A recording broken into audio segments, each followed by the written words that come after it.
myself, Daniel Louis. Mere We Diamonds just here, Entertainment. Mere Diamonds Entertainment. We're here just, just like vibing and giving you some more food to actually, food for thought. So what we're doing is, we're just going to talk about a few things like, what music was like back in the day, and we will then touch on a few other things Yep. that happen to fall in all around it, and so on and so forth. Because one thing actually straight away I can just jump on is digital and analog. Oh my gosh, they are chalk and cheese all around it, and they're chalk and cheese. The sound quality. I prefer analog myself, as opposed to digital, but I know that digital's got some incredible qualities. But I prefer analog because it's warmer, it's more spiritual, I would even say, and it has that it actually gives me a feeling of going back in time and actually being with the musicians right there in front of my face. Whether like in a bedroom, if I'm listening to it in a bedroom. At the moment I'm in a hotel room. If I'm listening to it in a bedroom, if I'm listening to it on a stage, if I'm listening to it in the sitting room, in the front room, on the porch, wherever you listen to it, it's like you get this vibe.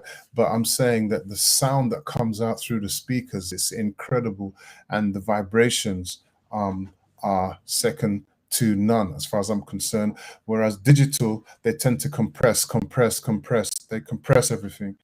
They've got, and all they do is add another app that I am talking very generally, by the way. I'm sure Owen will have his opinion of that, but I come in, I'm coming in, I'm coming from the point of view of they just tend to compress and compress sounds. And you, Joe Public, you don't even really, you just accept the sounds You that who you're is given. we who is you, because we're all Joe Public to an extent. No, I'm not Joe Public. When it comes to sound, when it comes to vibrations, I've actually studied that, and I have something that I'm actually inventing, but I'm not going to go into that right now. And I've done it, but you have done a lot of recording yourself, so What I you're mean to not Joe say, Public. Joe Public is a someone person could be that has. viewing the video. They might be an expert or professor of sound. So just to keep it open. If they're an expert and a professor, they can comment on it. I'm saying you generally, Joe Public, okay, doesn't have that much of an overstanding of what's involved in the sound production that causes one sound to be different from another. Not Maybe in everybody relation to is this. actually a professor. I'm not a professor, but I have my opinions, and my opinions just my opinions. And at the end of the day, I'm saying that I hear that. the sound that I hear coming from the speakers nowadays is not the same as the sound that was coming from the speakers Of course. 25 and 30 and 40 years ago. And also there's people who have even been developing different sound systems that actually take it somewhere else as well, because I had a person named Emil Ford who was staying at my place um, 20 years ago, something like that. Yeah. And Emil Ford is a person who did the song "What Do You Want to Make Those Eyes at Me For?" Actually, you know that song? It's a very, very old Not off song. the top of my What head, what but I just didn't what do want you no one to want to think make those eyes at me for? deep. I didn't If want they no one. didn't know I didn't what want no one to this. think we're putting anyone down or anything, because we're all specialists in different things, but we all live in the human. What do they call it? Dilemma, experience, however you define it. Yeah.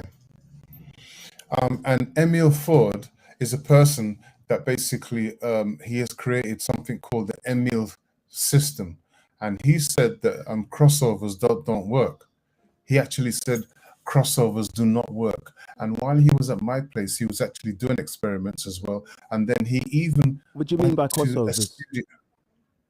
Oh, sorry, crossovers is the electronic equipment that is inside each speaker box.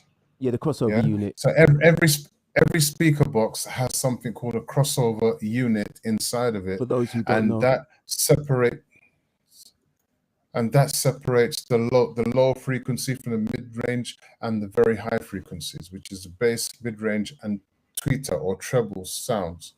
And what happens is that he was doing experiments and stuff on it, and then one day I took him to he had a meeting and a recording session in a studio up near Shepherd's Bush, which I drove him to, and they were doing a mix of Tina Turner's album.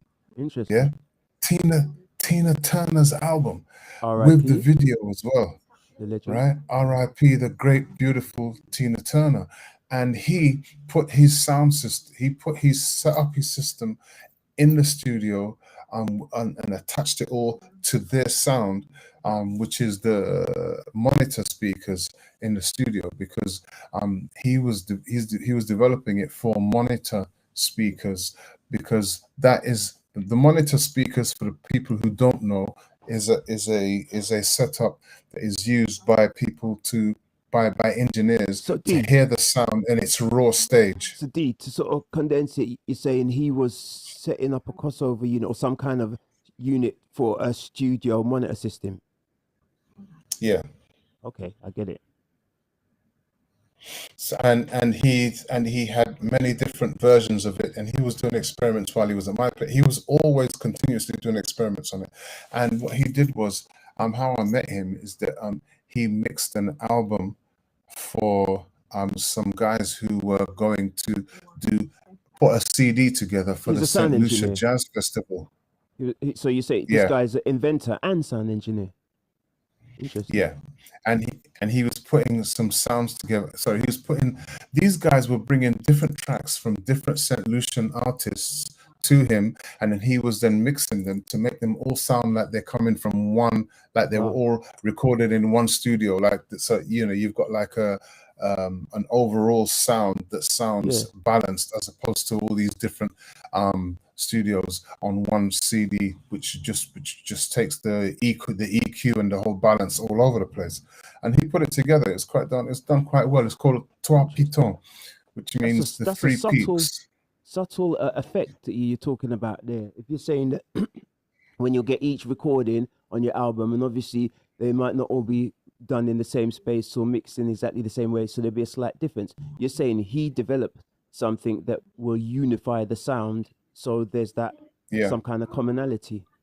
Damn, smart dude. Yeah. R.I.P. to him as well, because he's a big man compared to us, and he passed away now.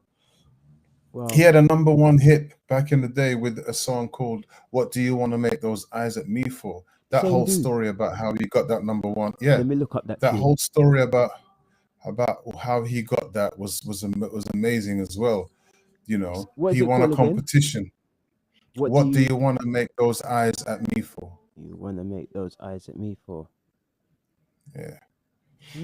What era was that? What like year? Did he release that's that? In the 60s or 70s, man. Wow, going back. Interesting. Yeah, since 60s or 70s. I'm gonna pull that up, see if we can find something.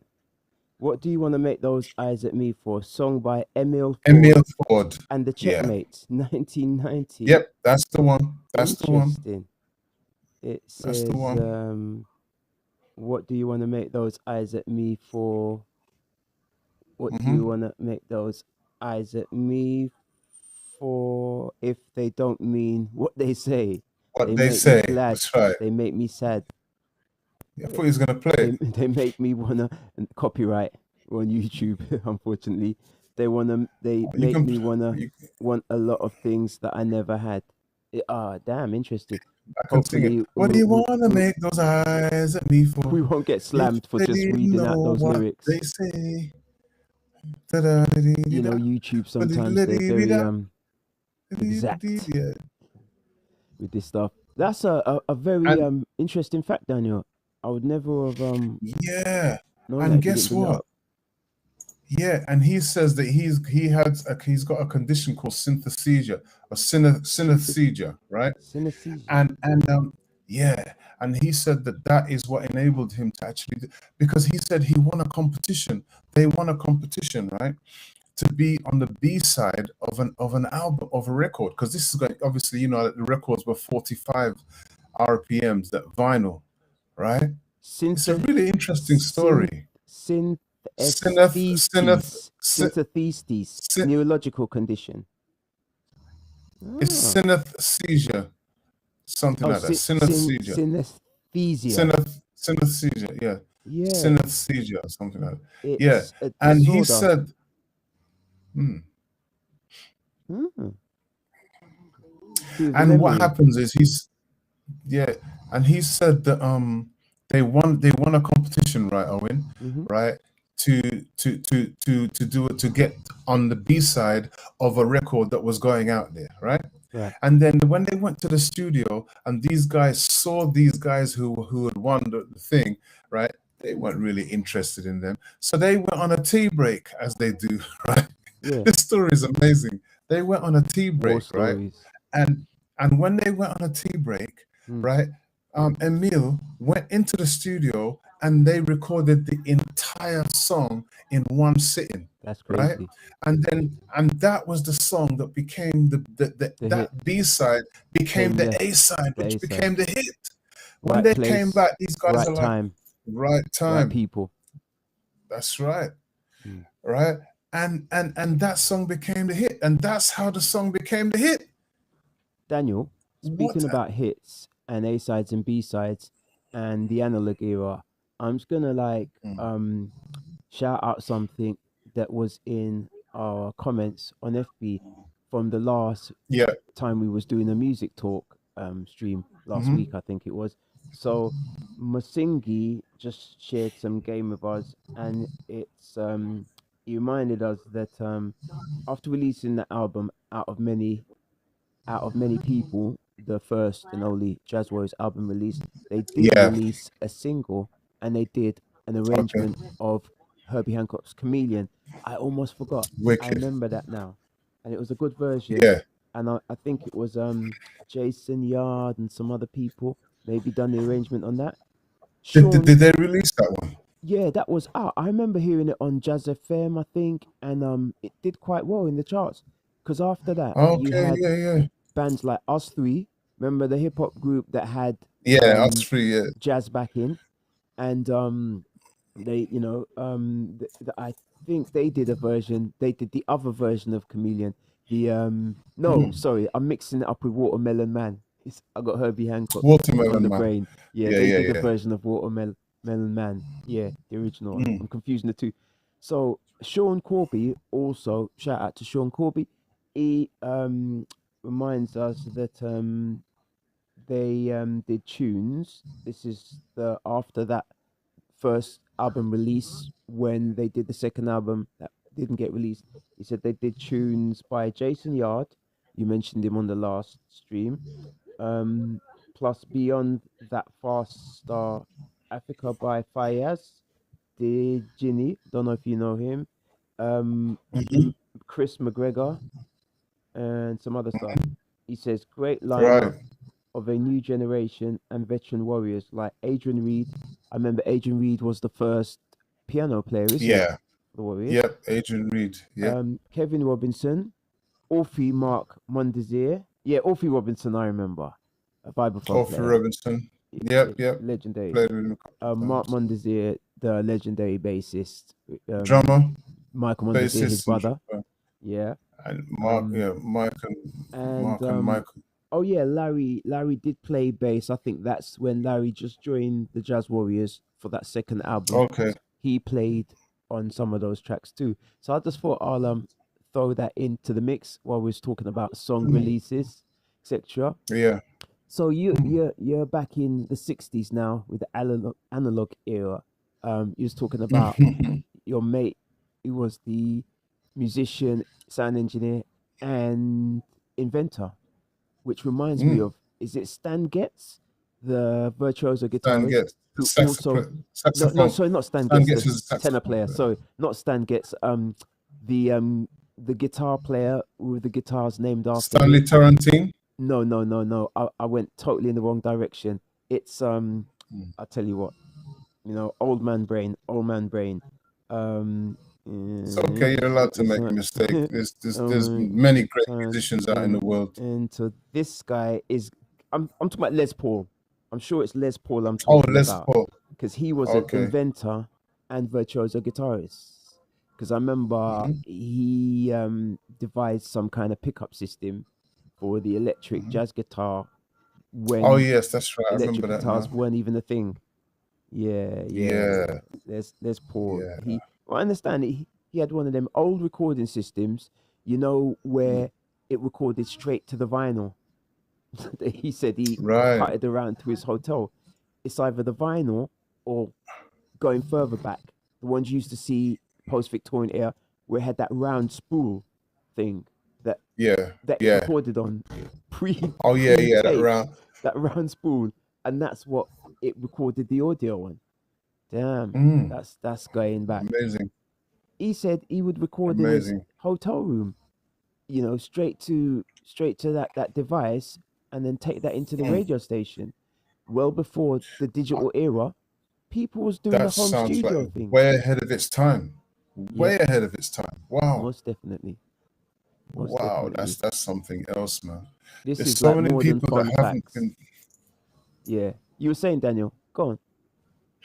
Yeah, this is sorry, there's so many people that have had that have done things that they've never got any recognition for, Yeah, out there in the world. This is why it's so important to give people their props and the make sure props. that they get their names heard, and We're other due, people can also expound on it, like how we've of got course. musicians, great musicians, that are coming on and listening to what we're talking about and actually filling in the incorrect or missing information. Is fantastic, Yeah, because that's how we all sharing learn, gain. you know. Yeah, each one Yeah, teach one. love that, love You know that. what, Daniel? We don't call you out enough for I know, look, the Pan players arrived here pre Windrush. So I know they were making a name for themselves back in the black and white TV era, really vintage days. Although from your time, it was still uh not so much of a thing to have steel pan improvising in jazz. Because when I saw you at Yeah, jam sessions, I'm like, well, yeah, I played steel pan at school. We done orchestral arrangements and what's not. I didn't see any. I didn't. I wasn't used to seeing a melody instrument in a jazz rhythm section or ensemble environment. improvising like a jazz environment, improvising like a Mm, sax or guitar or piano. So that was a new yeah. thing for my ears and eyes. So you kind of got in there early in the analog era yourself. Now it's more Mm, common. mm, I'm sure you was yeah. one of the early birds. Yeah, I mean, a friend of mine always reminds me of that as well. A guy Mm, named Gary Mustache. okay, He's gone to America now. He lives in America. okay. Every time he sees me, he says, "Boy, I remember you when I saw you on the King's Road," because he Yeah. used to live in just around the back of on the King's Road.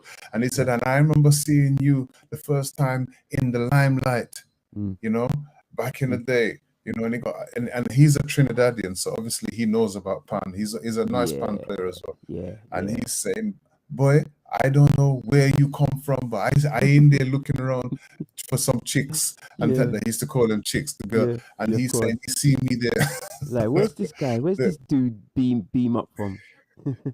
yeah, you know what I mean? Coming playing pan in But that environment. It's pan crazy. wasn't such a common instrument in mainstream music, the urban environment. Okay, I credit Jaco Pastorius on his remember the album he did, Something Pan or Oh Pan yeah, Something. He yeah. really He's got he brought it out there. Whether we're poor, some of their tunes had pan on it, or it might have been yeah. Jacko's Othello. version. It was Jacko's, but Othello. Yeah, Othello Millennium. Yeah, that's the Othello dude. Millennium. That's the dude. Yeah, That yeah. He just blew a mm, brain cell, when I heard him first, that you know. sound But in that context, almost mystical. yeah, the thing with Othello is he sounded the cleanest out of many of the pan players that were Okay. out there doing what they were doing, And the session dudes. and also and the session dudes, yeah. But you know, I had already known who was the best out there for his time, which was Len Bugsy Sharp.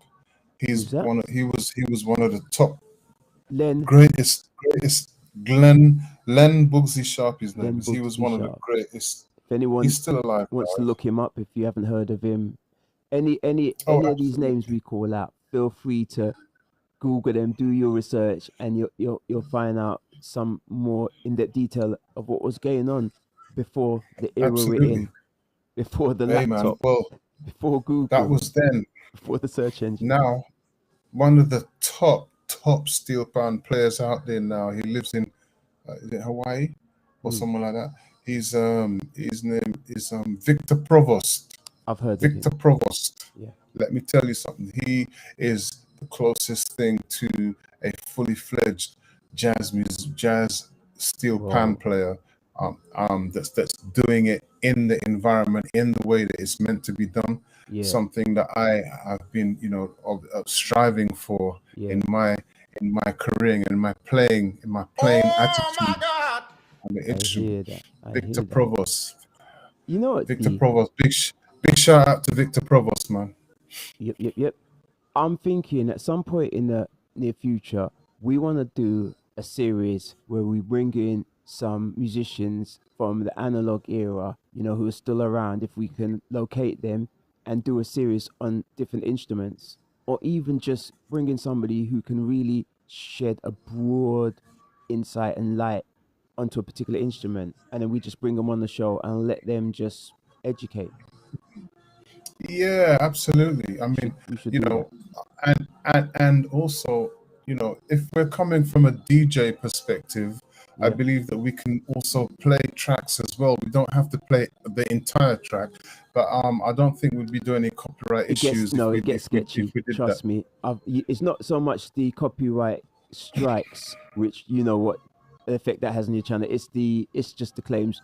Often they'll let a lot of it slide because these days a lot of the artists they don't really, you know, they'll let you use they let you use their material, but sometimes you just don't know the who's of the who's unless it's people like the Beatles or the Rolling Stones who they don't let anyone mess with their music, from what I understand. You just don't know with YouTube. You know, it can get very messy. So you know, I do a lot of covers, and you know, I post them. I try to avoid putting the names in the title because that used to get a lot of videos locked off. Although I find in certain circumstances they let it slide, and you know we're not monetized, so the penalties ain't gonna be too drastic. Although, yeah, I always get a little hot under the collar when it comes to the copyright things on Okay. YouTube. Well, I'm saying that from a point of view of some experience, but because of the fact that I used to do a live show as a DJ, but the live show was not live as in video showing me live, but we used to go out there, you know, and there's a station called Snapback FM, Yeah, which is they're still around. that's actually my cousin's station. Okay. And he's been going for a long time. He must have about 8 DJs on his station that You do just stuff reminded me regularly. of something. We wanna before we end the stream, we wanna drop a little bit of um insight, trip down memory lane about the pirate stations. Now you're talking DJs because Mm, that matched in mm, with the '90s era. It was very influential, isn't yeah. it? The power play Mm. every 15 minutes, song playing every day until it blew. They were very influential pre-internet. Oh, yeah, true, Pirate Yeah, yeah, stations. Look at yeah. Choice and So yeah, Kiss. yeah, They all went legit, isn't it? mm, absolutely. You were It saying just snapback. shows that, you know. Yeah, yeah. No, I was just mentioning Snapback because they're still going up to now, and that's a station that I was part of, and that's what I was doing my jazz show on is Snapback FM, Oh, the and Sunday show. the Sunday show, yeah, Got ya. and I played everybody's music, man. I never got any, You I see, never got any it's comebacks on it, but it's you know what you're changed. talking about as far as Although YouTube. there's something I'm not sure about. Yeah, there's this music lawyer on YouTube. pretty, she's got a pretty big account, and she shares a lot of games. She gives a lot of people like the updates on the recent changes to the copyright law, particularly on social media. And I've Mm. watched a few of her channels, I mean shows. I just didn't want to stress myself out with all that copyright stuff, because sometimes I will chance it with like the cover band stuff when we like post something we've done live. Generally, Yeah. with my videos, every time I've used copyrighted music in this kind of context, like what we're doing, they flagged it up. Most of the time, they've said the owner allows you to use it on YouTube, so you don't have to take no action. I just don't want to get that, reach that, cross that line, and you get that actual strike, because they can be Hmm. brutal when they want to, you know, make things difficult. On another level, though, I Okay. don't know how the DJs get away with it, because I see hundreds of DJs, probably thousands of posts on YouTube. They're doing a whole 3 hour set of copyright Man, material. that's what I'm doing. Exactly what I'm saying to you, Owen. I did a 3 hour set every Sunday, and the music's still up there. It's still up on YouTube. It's still up Yeah, on SoundCloud, right? And it's other people's material which I have no right to. But as a DJ, I think when the rules are different, I there's think. some sort of a clause, Yeah, yeah, to do with DJs, because DJs are out there promoting other people's music promoting. naturally just from the Yeah, fact that they're playing it. that's what it So is. there's a promotional aspect, yeah, You, that is you're linked to it, that you're allowed to do that you're as a helping the DJ, artist, as a matter probably of fact. under the name, but yeah, Yeah.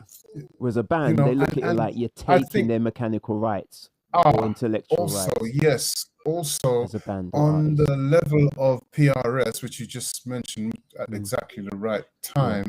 time, you are promoting it, right? And because PRS is going to be looking out in some cases for it, they because they're not.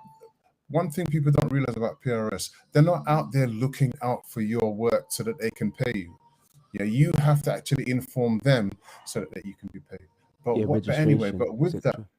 with the registration, but with that, the fact that it's been played, if you know that it's out there, what happens is that you can then tell PRS, okay, that's where it was played, and so on and so forth, and then they chase it up, and then once they can prove that that's done, then you get paid for it. There's something So the I artist, it's the onus is on the artist to actually do that. what I became aware of when I self-released a couple tunes on Amuse. I know a lot of people use DistroKid. TikTok have got their digital distribution platform now. I mean, I suppose Cloud has. It's just really blown up, and some of them companies are making bread like for help you release your tune or whatever. I used Amuse. You didn't really have to pay anything unless you wanted to subscribe to one of their packages, and the main advantage I found at the time is you get a digital barcode. So once you, oh yeah, CD Baby as well, it's worth mentioning them. Yep. Once you got that digital barcode, every time your material is played on any digital platform, be it the radio, social media, it pings up.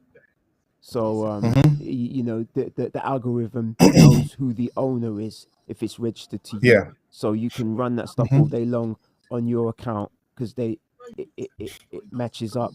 And then if your tune comes up, pings up on somebody else's account, and they haven't presented, Yeah. the licensing or anything like that, their licensing Yeah. code, then the algorithm knows you haven't given permission, and Yeah. you Yeah. can also, like you said, identify it and make a copyright strike on that channel if you're trying to cancel Right. someone. Yeah. if Exactly. if Yeah. you Yeah. if you're Funny enough, malicious, I use the Muse as well. oh, you do. It's quite good, isn't it? Yeah. I no, I used Yeah, yeah, a yeah. Muse as well, and I think they I have no end up problems with using them. me because I put a track up there that it was an original track, and um it's called Neo War. I put an Okay. original track up on there, and it had everybody on it. It was a 10-piece band and stuff like that. That Yeah. was actually going to be the first track of my next album that I was going to put out. And I Okay. thought, let me just put it up there.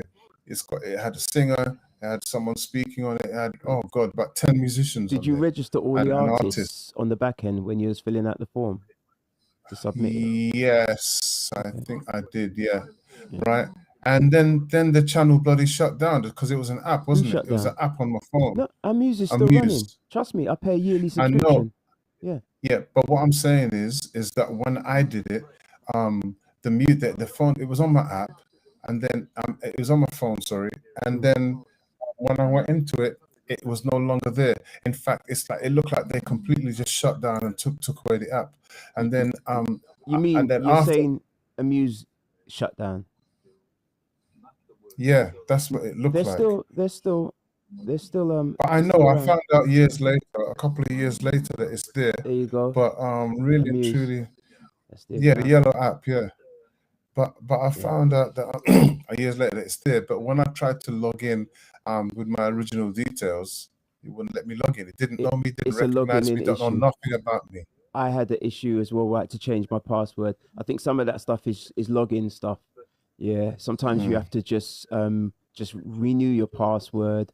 Or there was an issue I had where I couldn't get into one of my email accounts where they were sending the link to change your password, and that's where I had some problems because I was trying to get through to a physical person and say, look, can you sort this out? And I couldn't do it. Yeah, Everything was yeah. through the app, and you're clicking this, and then the Hmm. thing reboots, and then you're clicking that, and I got nowhere And the app to is set up a new the app account. is the company's created by Will I Am, isn't it? Somebody told me that. I haven't verified that, Yeah. but I've heard No, that. it is. It is. Yeah, Okay. definitely. Yeah. It's created by Will I Am, Well, and they're all but doing it I now. didn't. TikTok built Mm. into the platform distribution. Right, Adrian Bass right. releases a ton of music on his TikTok distribution deal. Adrian He's Adrian he's putting Bass out is a albums whole every month or novel. so. Every 20 seconds, mate. You get his WhatsApp like notifications, and you must see him on TikTok. He does a live show virtually every day over there in Senegal. He does a live show. Yeah, Oh my he's God. quite large on TikTok. He's in the thousands of Yeah, followers, so he's yeah, making a bit of bread, I think. But yeah, he's not just yeah, doing yeah. He music. knows what to do. He's not doing. He's talking like world matters, politics, African Hmm. politics, and I have to he's actually, in the Rastafarian religion, so he's on yes, I that know. tip a lot. Yeah, he's going I'll hard. have to go and talk to him because he's Saint Lucian like myself, and Okay. and he's married to a Senegalese woman over there. Yeah. And I went, and when I was in my previous marriage, Would you know? I went over to him with my two children Wow. and wife at the time, and we stayed at his place for about 2 3 weeks, My word. and then I actually performed at a few concerts over in Senegal, I saw through a him. video he posted the other day. He's in the studio with some Senegalese musicians and I guess some European musicians. He was getting Mm. down. You know what? One thing I'll say about you and Adrian, and there's some people in America, like celebrity musicians. One in particular, I've Yeah. mentioned him to you before. What's his name? Trapflix owner. Um, Thingy, the big JD bigger figure. Now, you guys do what a lot of people didn't used to do back in the day. Used to hear all of this preaching and this talk about we're going back to Africa and Africa's our heritage and this and that. How many people have bought a ticket and gone to any part of any country in Africa? But That's right. you've walked the walk. Adrian, like I said, Mm. he comes from the same, heritage as you in the Caribbean. He's living in Africa, Mm. so he's not just He's talking the African. He's living it. he's not So talking the talk, he's take the walking the hat off. walk. To, Yeah, props he's to been doing it from time. Adrian Bass. We shout out to you. Yeah, yeah, definitely, definitely. Yeah, I mean, he's been doing it for Interesting. so many years, way, way, way, way He's before. been there for That's the some time you should decades. have at least 30 years. Yeah, and all of us was Yeah, at Goldsmiths, isn't it? Back in the day. yeah, that's right, He did that's the right. Lawrence County bass class for 2 years. Myself, Larry Bartley, and a few other people. That's where we all Okay, met up every Saturday. yeah. And then we went on to the jazz workshop with that famous pianist. And I think Oh man, Larry um, um, became the go-to dude on that course. And then everybody oh, went in different directions.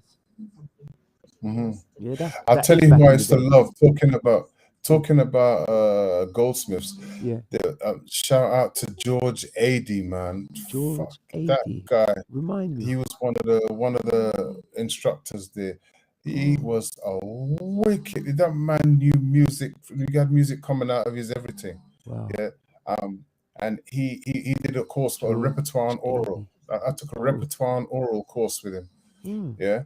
yeah. And he was something else, mate. You know, I 'Cause you mean, know, that's what made me think. Daniel, we best for the Gen Zs and the millennials, um Mm, just enlighten them to the fact that we're talking about before the fame schools, the Brit Academies and the rhythm section um academies and all of that stuff. What you can do now, go to university, study pop vocals at a PhD level. That wasn't running in that way back then. It was classical mm, studies at the conservatories and institutes, classical theory, and workshops. We had to go out there and yeah. put together our own syllabuses. You're in this Mhm, place, then you're in that place, then you're over there for the yeah. week to put your course together. Yeah. They didn't have that many Hmm. jazz courses outside of the Guildhall, No. Leeds University. There's a few foundation courses.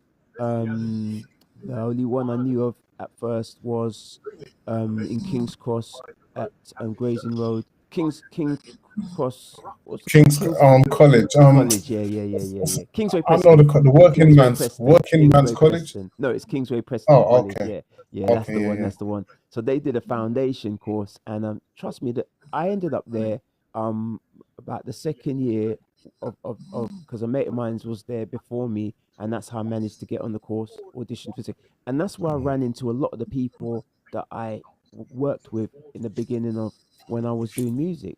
Kevin Haynes, he Right. was on the course with me. Yeah. The year before Hmm. me, there was, I'm not gonna shout out too many names, but my year, oh yeah, Miles Danzo, he was on the year before me. Mine's And done so. Yeah. Yeah. yeah, bassist, upright and electric. And the year I was on, Donny was there for, didn't complete the course because he got signed up towards the end. Hmm. He was on the course, playing every single instrument and dropping on Stevie Wonder vocals. So it was very good Hmm. for meeting other musicians and that learning process. We didn't have, it was the closest we had to like a proper music institute, a Brit, Fame Academy or the Brit School. None of that was about back in the what 80s, early 90s. Hmm. You Hmm. had to you had to join a Yeah. band, Yeah. learn from the band. Yeah. You have to join a band. Join a band or create your own band. Yeah, yeah. Yeah. And what happened was actually shout out to Roger Crosdale, who Okay. passed away as Oh well. yes, the jazz Yeah. bar. Yeah. Yes, The jazz yes. bar. He's a Most tenor definitely. sax player from the jazz Yes, bar. yes, Yeah. yes. Yeah. He was on one of my tracks. Um, Ah, um, in the 90s as well, I 90s, early probably he probably got 2000s. my name through you because I did a few gigs for him at the jazz bar, and he probably got my number and my name through you. I Mm. reckon because it was Yeah, could a have couple been. of years after I did those gigs at the jazz bar with you. He booked a ton of musicians on that gig. Yeah, yeah, Interesting. yeah. So yeah, boy, we got a lot of history, And Owen, we a lot of just history touching going the on there. surface, isn't it? Gosh, man, the Just about rhythmics, right? When you talked about the rhythmics, just in the in name, because I knew the place, but I the forgot rhythmic the in name. And so when you said that the other Islington day, I was Market. like, oh my god, yeah, in Angel. Yeah, I she's used to showing some love that age. place. Showing some I used to age. love that place, Yeah. man. I saw the The Mighty rhythmic, the Diamonds rhythmic. there, amongst many other artists. I saw some. Oh, Really? yeah. I tell you who I Yeah, saw yeah. there. No, I didn't see. Somebody was playing there. I can't remember who it was, and there was a group of us. It was Oro, the bassist, myself, and he was hanging with a Ravi Coltrane and some other people, Mm, and I can't remember who was playing, but it was some artist from America. Just can't remember who. yeah. Everybody showed up to see.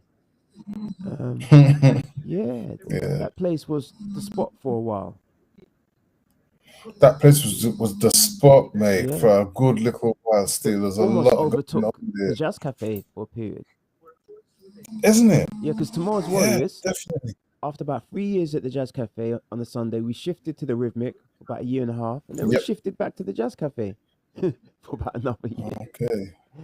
Definitely Yeah, man. migrate. Oh, well, how could we not talk about the Jazz Cafe, man? No, That is, it's still up to today. It's the still kicking, amount man. of artists you must have seen there, we've all seen there, Yeah. and the Well, balcony. listen, man.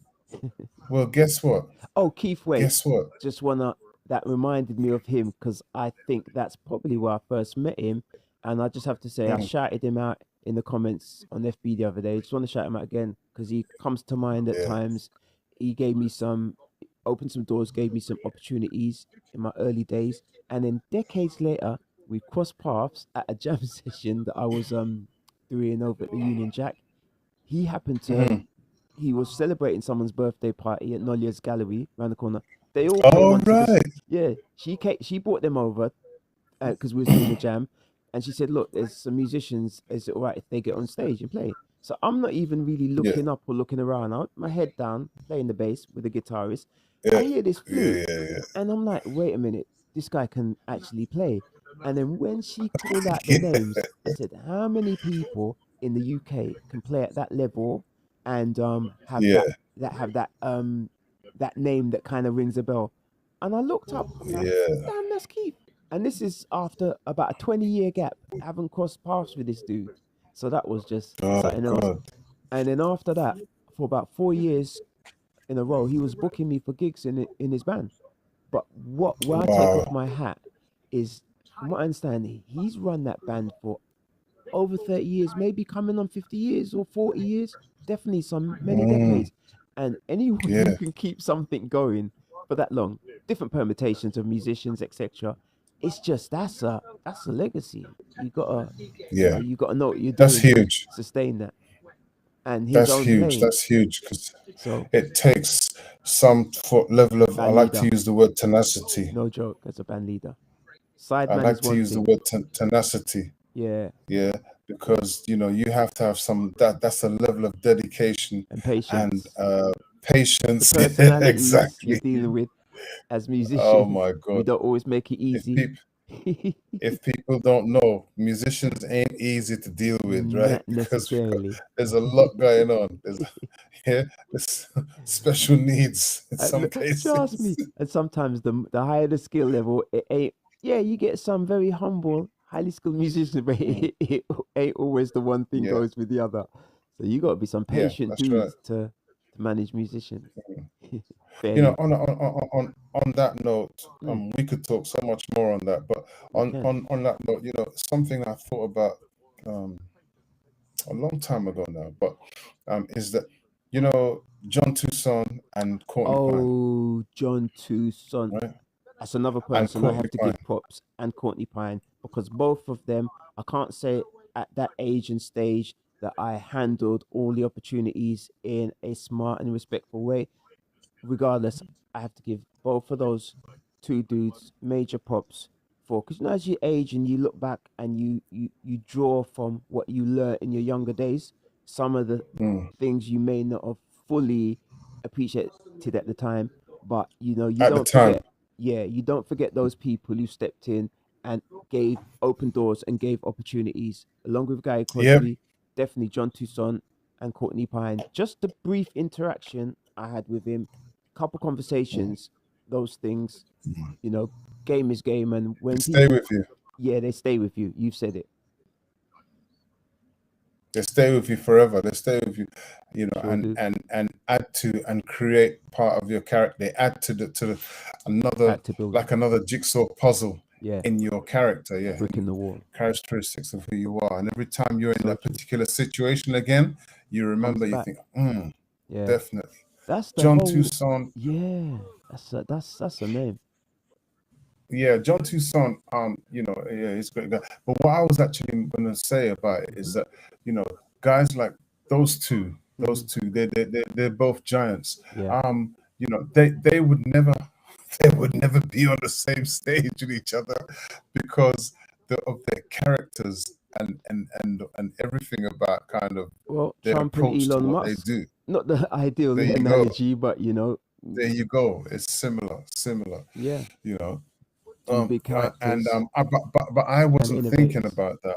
I Mm, was just speaking to someone. I can't even remember who it was, but and and and they were saying that this is why certain people you'll never see them together on the same stage. It's just mm, because they're both band leaders, mm. and they both have a particular way of dealing with it, and And a and role. the presence and the aura Mm, and of what they give off. And you know what? There was nobody like Courtney Pine. There's mm. nobody No, like I agree. Courtney Pine. Yeah, he is. I agree. He's a giant character, Mm, and he's always been what's the word? A virtuistic yeah. in his playing, and always thinking on another level. He thinks Mm, his music is just laterally on another mm. level, and years from now, people are going to look back on his music and think like, this guy, where did this guy Listen, come I from? play some old He tunes was sometimes, and I think, wow, it's just like, you know what I mean? The certain thing that I heard when I heard that tune for the first time hasn't even gone away. And I'll throw out mm, there Steve Williamson as well, because he's in there with, Steve when you Williamson. call those names, Yep, tenor players, yep. he's there too. hmm Yeah. Yeah, awesome, huge, and of Mm. course Jason Yard. And Yeah, Jason Yard, new absolutely awesome. generation. Yeah, next generation after those guys. Next gen, yeah. D, Courtney gave him a tenner, didn't he? I didn't know that. I wouldn't be Yeah, he surprised. was telling me that. Yeah. Anyway, yeah, go on. I What's he was gonna gonna say? say we can start wrapping things up. I think you got something in the background.